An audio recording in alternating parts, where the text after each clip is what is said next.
Welcome into the Backroads Bill podcast. I'm Ben, and if you've been following Bill for a number of years outside of this podcast, etc., you may have heard of him on CBC Radio on the Morning North show with Markus Schwabe. Well, the tables have turned today, and where normally Bill would talk to Markus, we today decided to invite Markus and his producer Erik onto the show to talk about their journeys and their experiences here in the North. And there's even a little bit of friendly rivalry between us here in North Bay and Markus and Erik over in Sudbury. So you'll have to listen to see who won, but I'm pretty sure it went to North Bay. Well, before we get into the show, I do want to give a little reminder here to give us a like, to subscribe, to comment on whatever platform you're on, if it's YouTube or if it's Apple, Spotify, etc. It helps us to, of course, continue to grow this show and podcast. And, of course, it's free, so you don't have to pay money. It's great. And it also allows us to have some amazing sponsors, such as today's lead sponsor, Source for Sports in North Bay.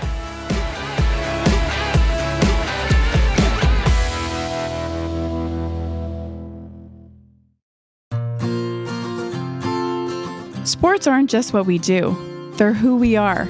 Source for Sports North Bay is your advocate, your local support system, and your biggest fan. 1321 Fisher Street has grown from a place where knowledgeable experts can help you find exactly the gear you need, to the hotbed of team uniforms, apparel and fanwear, to a community stronghold for all the things that truly matter to you and your family's sports journey. We love helping you find your first pair of skates, as much as we relish supporting local leagues, teams, and athletes. Wherever your sports journey takes you, make sure you visit Source for Sports North Bay at 1321 Fisher Street so we can help you along your way. We are joined by, and I forgot to get the pronunciation for the names, so we're flying off on, hopefully this is right, Markus Schwabe. Is that right? I almost like how my father says it. Perfect. Schwabe, but Schwabe is what I say on the radio. Schwabe, okay. You are, okay, and this, Bill gave me this info, so I hope it's not wrong. You are the host of Morning North, correct? I am indeed. Okay. And Erik White, who is the producer of Morning North and also a longtime journalist, welcome to the show. Yeah, kind of the tables have turned now. Markus is usually asking me the questions and sometimes Erik, but now that Erik is most recently the producer of the show and in charge of content, it's a one big happy family. Because as listeners may know, this is my avocation, as it is here today, Ben, and so glad, because when we were thinking about the Backroads Bill podcast, and we're getting close to 80 podcasts now, that people that know Northern Ontario, and I thought, oh, Markus and Erik, because they're the dynamic duo. They've been together on lots of assignments, and so they do all the Backroads. So we thought, Ben, we'd start off with a little bit of bio, because Markus is always talking about Saskatchewan. And Markus, give us Cole's notes of coming from, I know, further north, but Saskatchewan to Sudbury, and then we'll switch over to Erik. All right. CBC Regina is where I started. Went to La Ronge in northern Saskatchewan for a year and a half. Then went to Prince George, BC for 6 years. I was a host of the morning show called Daybreak until I came to Sudbury in 1996. And as it says in my little bio, this is the furthest south that I have ever lived, even though it is considered Northern Ontario, because you consider where the 49th parallel is. So I've been hosting Morning North since 1997, so forever. I was born in 1994, so almost my entire life. But when you take that guy's microphone away. When you first left Saskatchewan, what did you think when you saw your first hill? Well, we always would go to the Rockies, as kids. That's what your summer vacation would be. We had a Volkswagen van with a tent trailer, and we'd always go west to Banff or to Jasper. So that was, I guess, we did it so many times that we got bored with it as kids, and we thought, oh no, the Rockies again. And now living out east, it's spectacular to go to the mountains again. I still have family out west, but so it's not as if we don't have hills in Saskatchewan. Come on. Yeah. There's Valley. Yes, I know. Well, Ben's younger, and we have to know that we're going to talk about the geography in Northern Ontario, but Erik, your bio. So I'm born and raised in Sudbury. When I was really young, I grew up in Chelmsford in what is still known, I believe, as the beer store subdivision, because the beer store in Chelmsford is for some reason in the middle of a residential neighborhood. But I spent most of my childhood in Lively.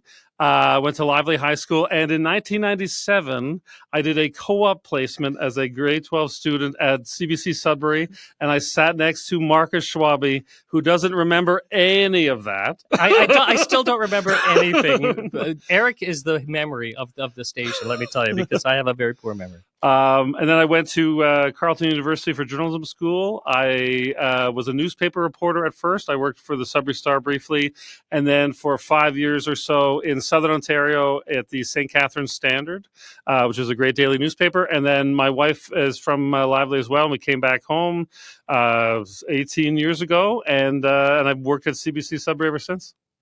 Both of you, long-time journalists, and of course, Erik, your family is younger. Markus, your family is more mature. Older. Because you're talking about your grandchild this morning, and you were watching the Raptors. Yeah, you were watching the Raptors game last night and babysitting, so to speak. So, but you've covered the North, both you've covered the North, and that's why, again, you're on the Backroads Bill podcast.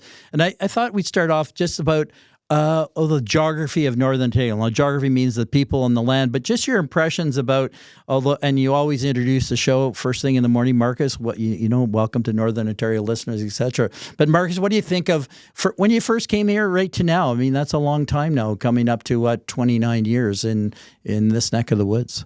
Well, when it's interesting because when I was growing up, in the prairies, you don't have a lot of rock. So when we went to the Rockies, it was kind of cool, especially like the Johnson Canyon. There are places where like you're driving through tunnels of rock, and here people take that for granted. So I know that I'm going to get in trouble for saying this, but when we moved to Sudbury, my wife hated it. It was a little bit grimy. We drove in the Copper Cliff side of the city, and there were slag heaps, lots of wires and telephone poles. Like we came from a subdivision that had underground wiring, right? Where it, out west, everything is sort of pristine and planned, and Sudbury was this old buildings, sort of dirty, and the buildings are a little bit dirty because of the historical nature of it. But the rock is what I really loved about it, is that there are rocks and trees, which you don't get a lot of in Saskatchewan either, except in northern Saskatchewan. But for at least the landscape, I've always enjoyed, because it's always interesting. Like even people say that drive from Sudbury to Timmins is so boring, that 144, that it's all bush. But I think it's interesting because you do catch a glimpse of a lake, and there are rocks along the way. So I think it's interesting. There's something always different to see. And when I drive 144, I always wonder if I lose control of the car, am I going to go into that swamp and never be seen again? Because there's better shoulders now, but it used to be, it was like all I have to do is like reach for my coffee, and I could just disappear forever. Well, I was on the Bud car yesterday and crossed 144, and I mean any of the back roads and highways and byways, you get a glimpse of Northern Ontario and that whole aspect. And of course, Markus and Erik, when you look at Northern Ontario and the listening area, you've got the lakes, you've got Manitoulin, and I know you like Manitoulin. Markus, you recreate there. You've got the Lake Superior shoreline, then into the boreal forest and into the Hudson Bay, James Bay lowlands. How do you keep that all together in your mind when you're actually broadcasting, Markus? Good question, Erik. I don't know if I'm inside your mind. He is. He's the puppet master. Now, the way. One way easily is through the weather, because when I'm talking about the weather, and we do the weather every half hour, and I've got this temperature list that I can go, from Wawa to Sault Ste. Marie to Chapleau to Sudbury, Manitoulin Island, over to North Bay, and then we go up Highway 11. And so I can picture that in my mind, right? And going up to Kapuskasing-Hearst, and then finally Moosonee and Attawapiskat. These are all places that I've been to. So except Hearst, that's one place that I have not been to yet in Northern Ontario. I'm sure there are a few others that are on the back roads, Bill. But I can picture all those places having been there. And so you think about that when you talk about the weather. And that's, I guess, just by thinking about it, you draw it all together. Yeah. Now, Erik, you yourself, and of course, most recently, you had I think, an intake of younger reporters. How's their geography when you think about it? I remember I met some people in the training yesterday. One of them was from India. She left India. She came to Canada, got a job. Then she saw this advert for a CPKC railway. She got the job, and then she had to Google where Chapleau was. Yeah, well, I think there's a lot of people are not familiar with Northern Ontario. So people who are new to the station, and we get people who come up. In CBC, there's a place a lot of people start their careers and then move on. We watch the national news and we see lots of people we used to work with: Olivia Stefanovic, Marina von Stackelberg, Sam Sampson. So yeah, a lot of it is teaching them about it. And I think sometimes we forget in Northern Ontario how little our neighbors to the south, and by that I don't mean the Americans, I mean the people south of the French River, know about us. And one story in particular, and I won't say who this reporter was, but I remember there was a protest about logging in Benny. And I know you know where Benny is, Bill, but it's I don't know if it really even exists anymore, but it used to be a little railway logging town right off of 144.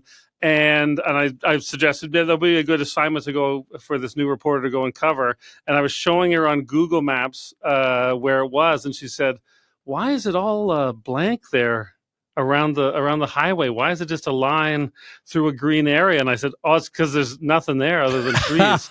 And she was freaked out, and she basically told the boss that she was afraid to do this assignment, that she didn't think it was safe to go to Benny, which is not that far from Sudbury. So yeah, there is a lot of people unfamiliar with it. In terms of the different landscapes that you're talking about, I think that comes out in the stories. But I think even reporters who don't maybe get out of the newsroom as much as I have don't know that you go up to New Liskeard and all of a sudden it feels like the prairies. Like a prairie. It's like an agricultural area. Or you go up into swampland up north of Timmins. Like the landscape does change from the rocks and trees and lakes. Erik, you were saying about wetlands and swamps, and what are some of your favorite ones? Well, I was mentioning about the Ponderosa in Sudbury is this sort of creek area that's in the middle of the city, but most people don't ever see it. And it is this sort of big natural, this winding creek goes all the way through it. But I mean, my most favorite for sure is when you driving the ice road up to Moose Factory. I mean, that feels like another planet, not even another province. Like it is this frozen desert and these little pines sticking up out of the snow, and it doesn't sound the same. You don't hear the rustling of branches. You don't hear birds. It is sort of this great desert, and it is beautiful to drive through. It's also the times I've flown up to the coast for stories, I love looking out the window and seeing these sort of wild places that are really hard to get to. And it is this sort of place a lot of people don't get to see. Those are all places that Backroads Bill has been. Yes. If you look down, you can actually see his head. I've been on the Weedham Road, and the Weedham Road. You might have thought that was a Cree word, but it's the combination of two people's last name, and they named it after them. And actually, I was on that Temagami Road, which we talked about on Morning North, I think a week or so ago. But that was because Erik, you had done a story in all the ice roads in northeastern Ontario and the opening of them, and quite a difference from last year. But Markus, you're a great walker around town, mostly around your neighborhood. But where else do you like to walk in Sudbury? Actually, Fielding Park is a great place. I did the Camino in Sudbury a couple of times once with my wife, once with my daughter, which is like a 30-kilometer walk, all-day walk. And so you start on the Copper Cliff side of town, and you go actually through the city, through Bell Park, which is another beautiful place to walk because you've got beautiful Ramsey Lake there, Science North. And then you go through Laurentian University, you climb the hills above Laurentian, and that's where you usually get lost because it's hard to mark a trail when there's just rock. So they'll sometimes spray paint. They'll sometimes have white stones with little pointed in arrows for people who like to walk the trails. But we couldn't find a marker up there, so we spent a good half hour looking for what direction to know where we continued. But that's a lot of fun. Like all the way through Sudbury, there's lots of trails, and Junction Creek is my favorite just because it's in my neighborhood as well, and it changes every day. There's something different. Less snow, more snow. The bear that greeted us. I was just going to say that. Well, we're going to take a quick little break from Markus and Erik because we need to thank one of our show sponsors, North Bay Toyota. And actually, so this past weekend was the Home and Garden Expo, and Toyota was there. And so I was chatting a little bit with Danny because their booth was pretty much just kind of across, a little bit diagonal from where we were at the very front. If you went to the expo, you kind of know where I'm talking about when you first funnel in. And Danny was there, of course, on the Friday, kind of, I guess, evening, late afternoon. And Danny's the guy who runs the show over there at Toyota. And it was interesting. It was really cool getting to talk to him about some of their amazing deals and opportunities they had. But one of the most interesting things is just the fact that how they get their cars and stuff into the expo is really interesting, because you kind of have to go through the Zamboni doors at the back of the gardens, kind of navigate your way around the concourse, and then perfectly park it in front, because they're right at the main doors. So that's it's impressive. So not hitting anything, perfectly parking. I couldn't do that. It was incredibly impressive. But again, we got to talk about some of their amazing deals, what they're doing. They had some fantastic representation there at the expo. And the big takeaway is, of course, when you talk to any of them, it's reliability, which is exactly what you need when you need to hit the back roads, just like Bill. And again, no matter where you go, how far you go away from home, reliability is key. And that's really what Toyota gives you, on top of course, their amazing service and deals that they have going on all of the time. So the next time you are ready to upgrade your vehicle, go down to North Bay Toyota. It is time to Toyota at North Bay Toyota. And of course, thank you for being one of our amazing sponsors here at the Echo Community Podcast Network.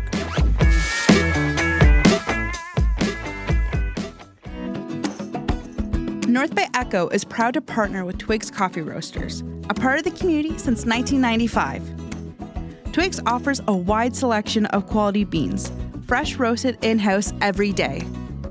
Find your favorite specialty drinks at our espresso bar, rejuvenate with freshly squeezed juice, or treat yourself to mouth-watering selections from our gourmet deli.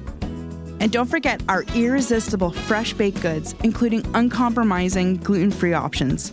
Twigs has 5 locations to serve you, from North Bay to Sturgeon Falls to Sudbury. Order online for pickup at twigs.ca. And coming soon, you'll be able to order fresh roasted coffee beans direct to your doorstep from our distribution center in North Bay.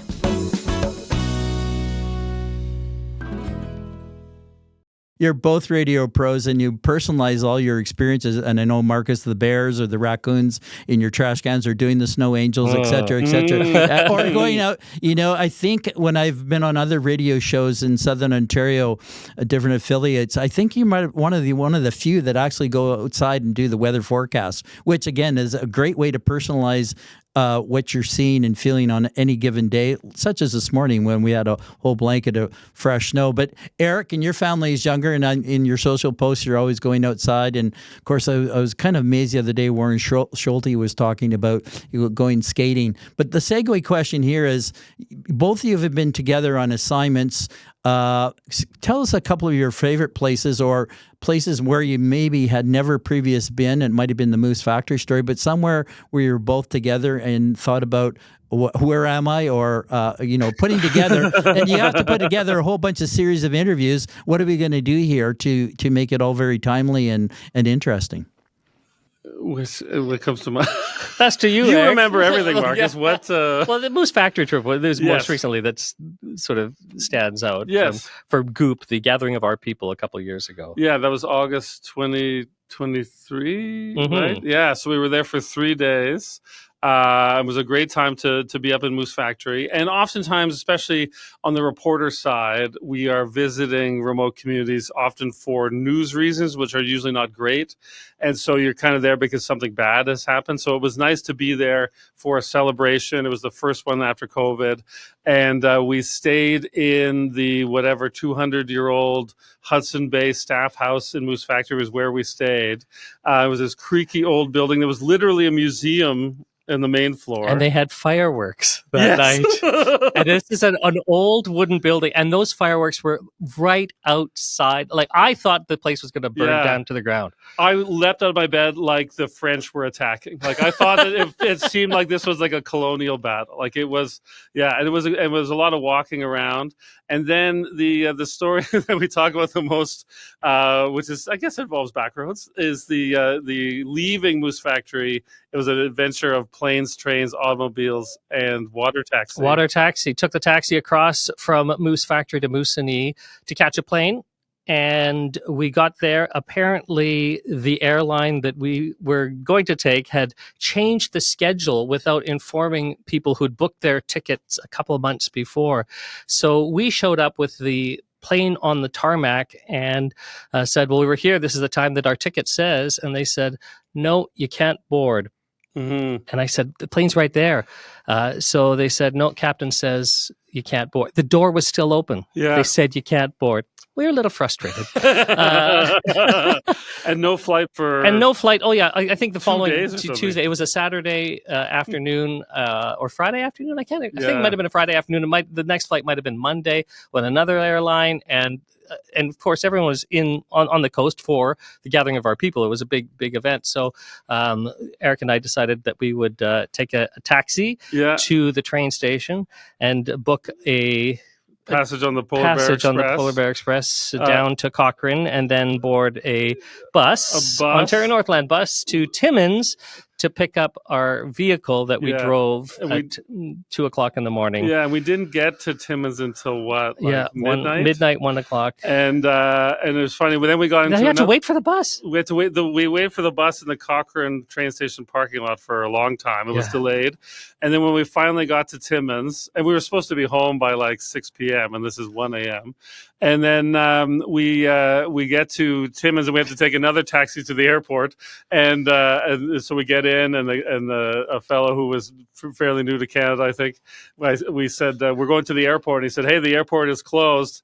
And I said, as a joke, I said, oh, we're going to steal an airplane.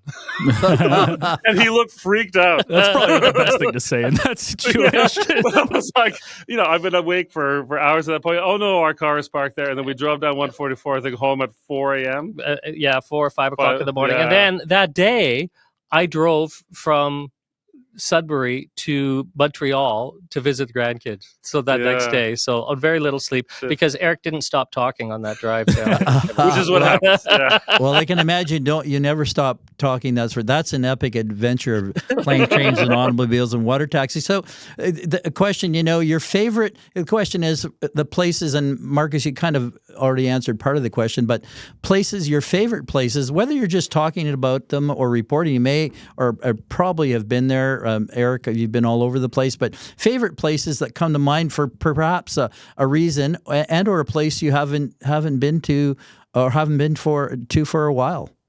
Well, I want to go to Hearst because we broadcast, we talk about it. I've never been there. Yeah. I've never reported from there either. And for the places that favorite places, for me, often it's about the people, because we're in the radio business, right? We talk to people. It's not necessarily about the land or the geography all the time, but that's always intertwined.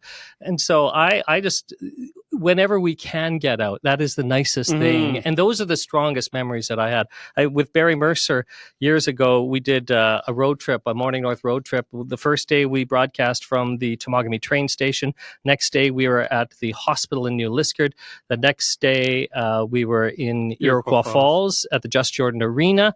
And then the next day, well, actually war broke out in the Middle East and Canada went to war, so they sort of preempted our program. But we recorded a segment from Timmins from the McIntyre Arena, or Schumacher, maybe not in Schumacher, in South Porcupine, the other arena, not the big McIntyre Arena, but we broadcast from there a couple of times over the years.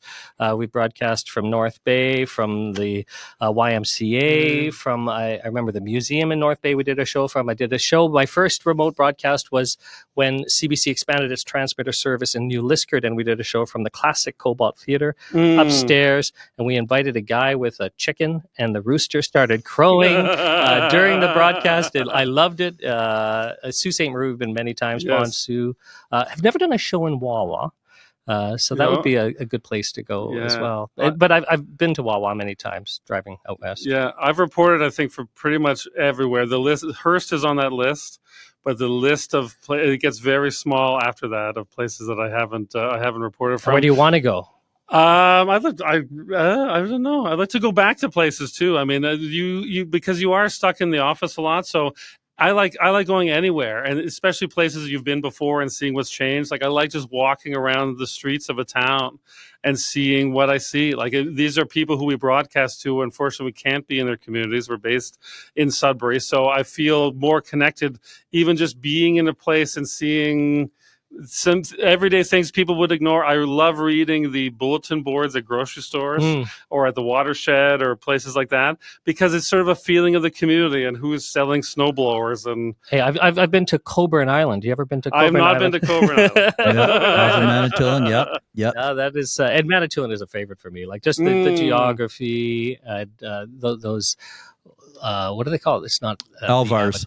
Alvars. Yes. Alvars. I know that word. Avatar. Yeah. But I just, when I was first there, I just thought this is a historic pavement that some Roman civilization laid out here. That is all naturally formed rock. Yeah. It's amazing. Yeah. Those are called the Clints and the Grikes, and we talked about that once about the contamination at Walkerton, and that's how it occurred, just at a different place, and all that fecal matter percolated down in through the cracks, the Clints and Grikes. But very, very interesting. And so again, I always talk about this vast and magnificent land. So both of you go late 90s. What changes have you seen over these decades? When you look at for me, I know mining has become super important, but other things that you've seen in your, not necessarily in your travels, but in your reporting about Northern Ontario.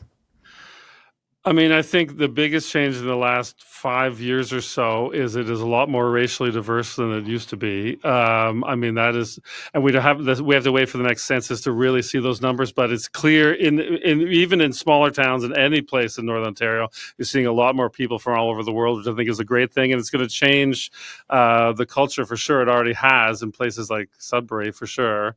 So that's the biggest change I'd say in the last few years. I think Northern Ontario is starting to grow a little bit more because of that as well, right? Like instead of a population, I remember Ruth Reed back in the day when she was on the air doing stories about how to save Northern Ontario, how to stop people from moving down south. And you don't hear as much about that anymore. Like you do hear about people who are moving north. They want to be here. They want to enjoy Northern Ontario and what it has to offer. Because the years before that was sort of a story of a bit of decay. Like you drive the highways and you see abandoned gas stations, and small towns you see boarded up windows and houses not being used. And now there's this housing shortage. And now there's a housing shortage, and you can't build them fast enough. So that's been a pretty fast change, I'd say. But there was a real slow period of decline before that. And the Mennonite community, that's also another community that you've done a lot of reporting about. I have, yeah. I've never worked so hard to get two people on tape. It took months to get people to actually, because that's not something that they do. But it was fascinating, and that was at the beginning of the Mennonite influx. And now they're as far north of Matheson, which is the northernmost Mennonite community in the world, I believe. Or it's always changing. That's what we talk about every day. And you don't notice it when you're living it either, right? Like you notice someone changes beside you or growing older, your loved one, but you don't notice until you're away from them. So I'm sure it's changing that we haven't seen it yet. Well, here's a quick anecdote. His name's D-O-U, from Senegal. He travels 7 days, 12-hour shifts, travels from Sudbury up to White River, works in the Fresh Mart there, and comes back. That's his job, and happy with it, happy to have a job, happy to be in Canada. And actually on the train, it was such not many people, but they were all diverse cultures there for various working and visiting reasons. But I know Ben needs to get a word in edgewise here. So we are on a very tight time limit, and in true radio fashion, we're almost at that limit. But I wanted to fit one last thing in while we still have you guys, and that's really the relationship between Bill, you guys have been doing this for 13 years, but how Backroads Bill fits in with you guys in Morning North, and we'll try to keep it kind of short. Well, we lived through Bill and his adventures, right? Like he's the guy who actually does get. We're stuck in this studio. I did the show from my basement for a couple of years for other reasons, but Bill gets to go out there and he has a passion for the outdoors. for learning things and discovering things. And I remember when we first started having Bill on, it was just nice to let other people know about these amazing places that you can discover on your own. And Bill is great about giving directions and telling people where to go. So that's what I see. And I think there's a nice sort of everydayness to just exploring and being somewhere, rather than we're talking about issues and news and often very depressing, sad things. So I think that it brings us out of the studio, as Markus said, into the real world in a way, away from the news world, a sort of different place. One of my favorite pieces, Ben, is Backroads Bill actually eventually came to the Canadian Ecology Centre and did a marvelous piece on barefoot walking. Yeah, that was a lot of fun. That was great. Yeah, we got to get back to that ecology center more often. It's a neat place. Well, and it's in a better city, but Mattawa, that's right. Mattawa, yeah. Mattawa. Right. It's an amazing. We broadcast from Mattawa. I love Rutherglen. High school. Yeah. Well, thank you guys so much for joining. I know we could probably talk for hours, honestly. Like, that's the problem when you bring radio people together. It's a never-ending conversation. And then Bill is, he's also a radio guy at heart. But thank you guys both. Well, I'm sure we'll have you on at some point again to chat, maybe with less time constraints and obviously a lot of technical issues. I don't even know if this is proper. Well, it's probably recording on my end, but it's going to be an adventure to see if this is going to be good on the Riverside side of things. But if not, we'll have to do it all over again. And namaste to Markus and Erik. Awesome. Thanks, guys. Thanks, Thank Bill. you. Thanks, Thank bye. you, Bill. Thank you.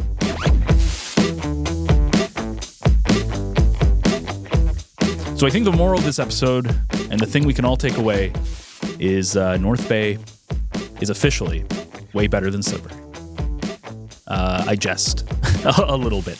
We'll see. I still think jury's not out on that one. I think North Bay is clearly better. Even they admitted it. So I'm pretty sure that puts a little cap on that one. But it was a great time chatting with both Markus and Erik. And I just wish we had a little bit more time. There was some technical difficulties as we were trying to set up. They were on a schedule, of course, being in radio. We had to push it back a little bit, and then they had another thing at the top of the hour. So we were able to squeeze them in. It was great. So maybe the next time they find themselves here in the superior city of North Bay, they might stop in the studio, and we might be able to have a little bit of a longer chat and a little bit of an in-person chat, which would be awesome. So if you enjoyed today's episodes, you can find more episodes of this podcast on all of your favorite podcast platforms, such as Apple and Spotify. You can watch the video version of this show on YouTube. And of course, all of our podcasts, video and audio, can be found on our website, NorthBayEcho.ca, which of course has everything North Bay podcasting. New episodes of this podcast drop every Wednesday morning like clockwork. While you're also there at NorthBayEcho.ca, you can check out our newsletter, Echo Essentials, to stay on top of what's going on in the community. And we will see you next Wednesday when we will be back for another Backroads adventure.